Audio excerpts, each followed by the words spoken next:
para você de casa. Começa mais um programa TV Câmara Recebe e hoje vamos tratar de um assunto bem atual. Nós vamos falar sobre os efeitos da pandemia, principalmente na parte emocional. Para falar sobre esse assunto, a gente tem o prazer aqui de receber nos estúdios da TV Câmara a psicóloga doutora Aline Madureira. Muito obrigado por ter aceitado o nosso convite. Como eu disse, acho que um tema muito atual. Estamos aí há quase já 4 meses, mais ou menos, no distanciamento social, mudanças no cotidiano das nossas vidas, desde as crianças que não estão frequentando presencialmente as escolas,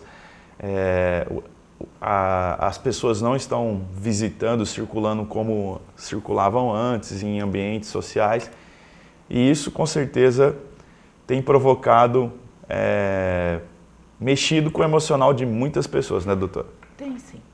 Na verdade, bom dia em primeiro lugar, agradeço a oportunidade de estar aqui falando com vocês, porque realmente o assunto é importante, é novo, todos nós estamos estudando, atendendo pessoas com sintomas que decorrentes a essa situação, porque na verdade a situação atual, assim, o que tem ocorrido no mundo é extremamente novo para todo mundo. E o que a gente percebe é que a grande maioria das pessoas nunca passou por uma situação assim.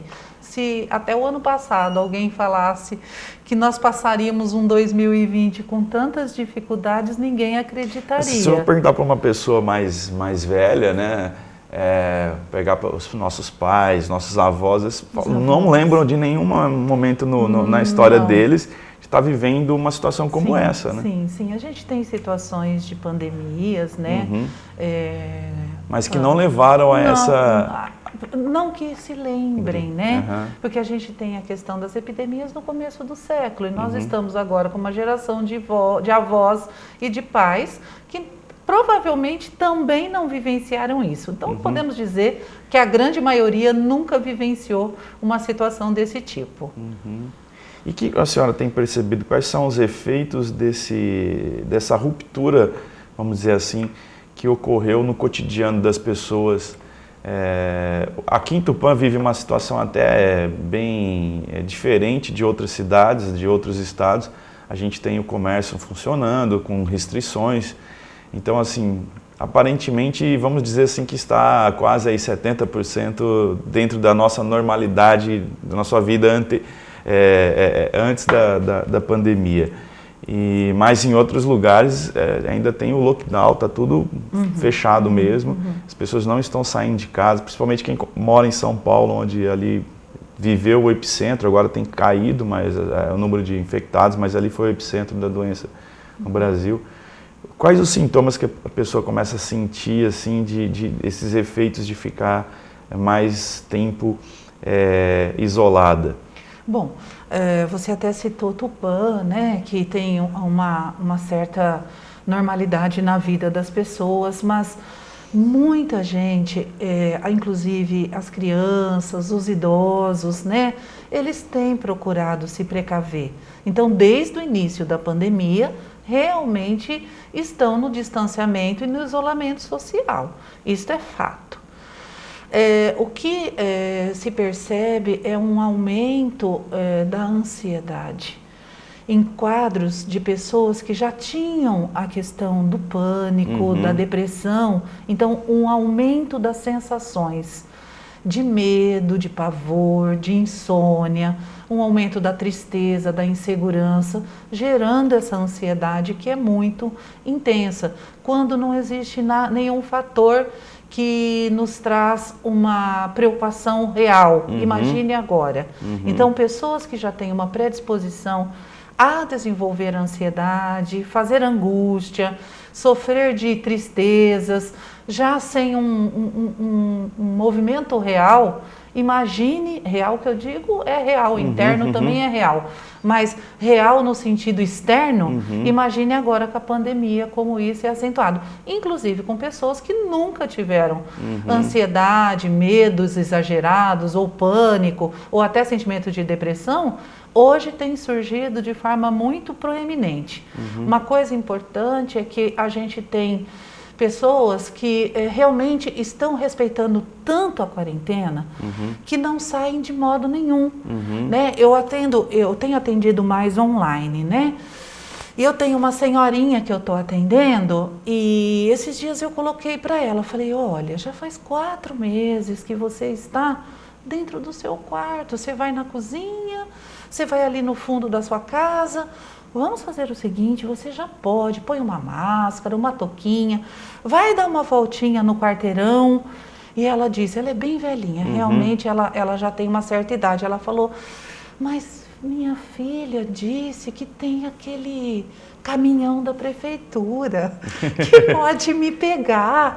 E aí eu não quero passar por isso. Eu falei, olha, não tem caminhão nenhum recolhendo sua idosos, filha que te assustou. Quer dizer, então até a situação desse tipo e que agora ela está aceitando sair lá na frente, vai numa esquina, vai na outra. Então você imagina a solidão, o medo, a ansiedade, a angústia, a saudade, porque os meios de comunicação, o celular ajuda. Elas conversam com os netinhos, as filhas ligam o tempo todo, os filhos estão por ali, mas não tem o físico. Então, o sofrimento também está grande. Para a criança, para todo mundo. Mas os idosos e as crianças estão sofrendo bastante. Mais, né? É como as crianças, de uma hora para outra, tiveram as aulas suspensas. Muitos estão nas aulas remotas, né, por videoconferência, mas alterou a rotina, né, deles, né? Alterou. Eles não têm mais o contato com os amiguinhos ali, o convívio mesmo social. E outro desafio é você criar dentro da sua casa uma rotina, com uma criança, uma rotina home office, vamos chamar assim, né? Você tem que agora sentar aqui na frente do computador e... Está sendo muito difícil. Muito, né? difícil para os pais, porque nós temos os pais que têm um pouco mais de conhecimento, um pouco mais de cultura, mas nós temos os pais também que deixaram a escola para trabalhar desde criança. Pais que não frequentam escola lá no seu 2º ano primário, no 4º ano primário. E como é que eles se organizam desta forma, não é? É muito difícil. Até para os pais que... Até pais que são professores, sabe que não é fácil controlar o próprio filho, que faz birra, que chora, não quero assistir esse vídeo, eu não quero fazer essa atividade. E são muitas atividades, tanto para a escola particular, quanto para a escola de ensino municipal, são atividades necessárias. A gente sabe que a perda pedagógica tem sido grande. Você, coincidentemente, você tinha me falado que você tem um filho ou uma filha de 8 e outro ou outra de 2. Então eu sei que você, com o de 2, provavelmente não consegue fazer quase nada, porque o que ele quer, eu não vou escutar esse vídeo, é chato, eu não quero ouvir. E aí você vai dar o quê? Caderninho, desenho, pintura, tinta, massinha, para poder estimular, né? A de 8, no começo, eu tenho certeza que deve ter sido assim. É legal, estou na minha casa, meu papai está comigo, minha mamãe está comigo. Agora ela já está chorando. Ela não quer mais ficar só dentro de casa. Ela quer ver os amiguinhos, ela quer correr, ela quer brincar. E a atividade, ela é extensa. Ela tem 8 anos, ela está em período de alfabetização. E com isso, o professor, num vídeo, precisa estimular, precisa trabalhar a letrinha, precisa trabalhar o próprio processo de alfabetização. Você imagina a perda que ela está tendo? Porque um aluno que tinha de 4 a 5 horas de aula, hoje tem no vídeo máximo 1 hora. de vídeo por dia. E depois as atividades, a leitura, a atividade que ela tem que realizar. E se não tiver um adulto com ela, não vai funcionar, né? Não adianta. O adulto que acredita que seu filho vai pegar o vídeo, ler tudo que está lá no WhatsApp, tudo que está sendo colocado na plataforma e que ele vai se virar sozinho, esquece. Até os 12, 13 anos, ele precisa de um adulto ao lado. E os pais têm se queixado muito, porque os pais saem às 7 da manhã, muitas vezes chegam de tardezinha ou de noite, e não têm essa disponibilidade de tempo. E os filhos estão à deriva. Não é fácil para a criança, não é fácil para os pais, mas não está sendo fácil para ninguém. É o que nós conseguimos para poder fazer com que os filhos tivessem alguma atividade, né?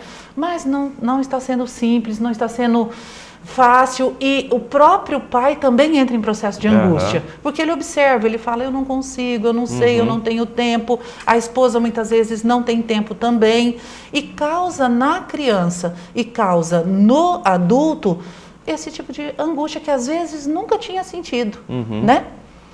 Doutora, e esses sintomas, né, que a senhora tem na sua atividade, tem percebido nas pessoas, é prova daquilo que Aristóteles falava, que o homem é um animal social, né? Sim, sim. O homem é social, ele tem esse desejo, a cultura traz isso. Ele tem esse desejo da busca do outro. E sem o outro, a vida fica muito mais complicada. Principalmente sem a família, sem os avós, sem os tios, sem os pais de outros amigos para troca de ideias. Nós somos seres sociais e nós estamos pagando um preço alto em relação a isso. Porque, como você disse, Tupã, o comércio está aberto, ali uma situação ou outra de restaurante você até pode, mas a grande maioria tem medo, né? Tem medo mesmo de adquirir, muita gente tem patologias pré-existentes, então eles estão se cuidando, outros nem tanto, não é? A gente também fica até muito triste com pessoas que acabam não tendo muita responsabilidade, sai muito, vai em mercado com a família, com bebês, com criança pequena. Eu orientaria que isso não acontecesse, né? Você tem ali a sua esposa, olha, ou vai a esposa, ou vai o marido, ou vai o pai, ou vai a mãe, ou vai um dos filhos fazer a compra. Não precisa ir a família toda, né? Não tomando cuidado, porque a máscara ela é muito importante, mas nós temos a questão das mãos. Então vamos pensar numa criança, a sua criança de 2 anos. Como é que você vai para um mercado com ela? Ela vai tocar em todas as coisinhas que ela encontrar. E sem você perceber, ela já vai levar a mãozinha no olho. Ela já vai levar a mãozinha por baixo da máscara, dentro da boca. Então, o cuidado tem que existir. Algumas pessoas muito cuidadosas, outras nem tanto. E a gente até aproveita o espaço para poder alertá-los. Tomem cuidado, porque realmente ainda corremos muito risco, né? E não sabemos por quanto tempo.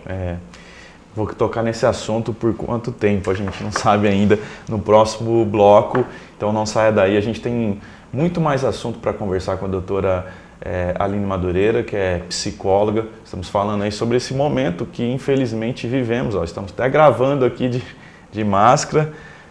Creio que isso, né, ainda até outro dia a gente estava comentando aqui dentro da TV Câmara, né, falando, pô, esses programas que a gente está gravando com máscara, né, como é que a gente no futuro vai exibir? Falei, vamos perder esse programa? Falei, não, a gente tem que exibir da mesma forma, não tem, porque é uma realidade, né, é um registro do momento que a gente está vivendo, né. Então, o assunto é importante, é pertinente, não saia daí, a gente volta já com esse TV Câmara Recebe.